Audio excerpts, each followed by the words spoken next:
ಭಾರತ ದೇಶದ ಚೆಸ್ ಚರಿತ್ರೆಯಲ್ಲಿ ಇದೊಂದು ಮರೆಯಲಾಗದ ಘಟನೆ. ಅತ್ಯಂತ ಚಿಕ್ಕ ವಯಸ್ಸಿನವನಾದ ಗುಕೇಶ್ ತೋಮರಾಜು ವರ್ಲ್ಡ್ ಚೆಸ್ ಚಾಂಪಿಯನ್‌ಶಿಪ್ ಅನ್ನು ಗೆದ್ದುಕೊಂಡಿದ್ದಾನೆ. ಸಿಂಗಪುರ್‌ನಲ್ಲಿ ಇತ್ತೀಚೆಗೆ ನಡೆದ ಚೆಸ್ ಕಾಂಪಿಟೇಷನ್‌ನಲ್ಲಿ ಚೀನಾ ದೇಶದ ಸ್ಪರ್ಧಿ ಡಿಂಗ್ ಲಿರೆನ್ ಅವರನ್ನು ಸೋಲಿಸಿ ಅತ್ಯಂತ ಪ್ರತಿಷ್ಠೆಯ ವರ್ಲ್ಡ್ ಚೆಸ್ ಚಾಂಪಿಯನ್‌ಶಿಪ್ ಅನ್ನು ಗೆದ್ದಿದ್ದಾನೆ.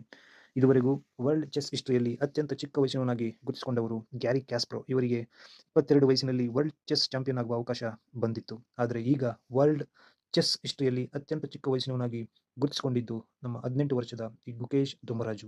ಸುಮಾರು 10 ವರ್ಷಗಳ ನಂತರ ವರ್ಲ್ಡ್ ಚೆಸ್ ಚಾಂಪಿಯನ್‌ಶಿಪ್ ಮತ್ತೆ ಭಾರತಕ್ಕೆ ಬಂದಿದ್ದು ಭಾರತೀಯರ ಹೆಮ್ಮೆಯ ವಿಷಯವಾಗಿದೆ. ಈ ಚಾಂಪಿಯನ್‌ಶಿಪ್ ತಂದುಕೊಟ್ಟ ಗುಕೇಶ್ ದೊಂಬರಾಜು ಇವರು ಚೆನ್ನೈನಲ್ಲಿ ಹುಟ್ಟಿ ಬೆಳೆದರೂ ಕೂಡ ಮೂಲತಃ ಆಂಧ್ರದವರಾಗಿದ್ದು, ಅದರಿಂದ ತೆಲುಗು ಅಭಿಮಾನಿಗಳಿಗೆ ಬಹಳ ಆನಂದದ ವಿಷಯ. ದೇಶದ ಚರಿತ್ರೆಯಲ್ಲಿ ಮೊಟ್ಟಮೊದಲ ಬಾರಿಗೆ Vishwanath Anand world chess champion ಆಗಿ 2000 ಇಸ್ವಿಯಲ್ಲಿ ಗೆದ್ದಿದ್ದರು. ತದನಂತರ 2007 ರಿಂದ 13 ವರೆಗೂ ಕೊನಸಾಗಿದ್ದರು. 2013 ರಲ್ಲಿ ಕಾರ್ಲ್ಸನ್ ವಿರುದ್ಧ ಸೋತಿದ್ದರು. ಅದ ನಂತರ 10 ವರ್ಷಗಳಲ್ಲಿ ಮೊದಲ ಬಾರಿಗೆ ಗುಕೇಶ್ ದೊಂಬರಾಜು ಈ ಪಟ್ಟವನ್ನು ಮತ್ತೆ ಭಾರತಕ್ಕೆ ತಂದಿದ್ದಾರೆ.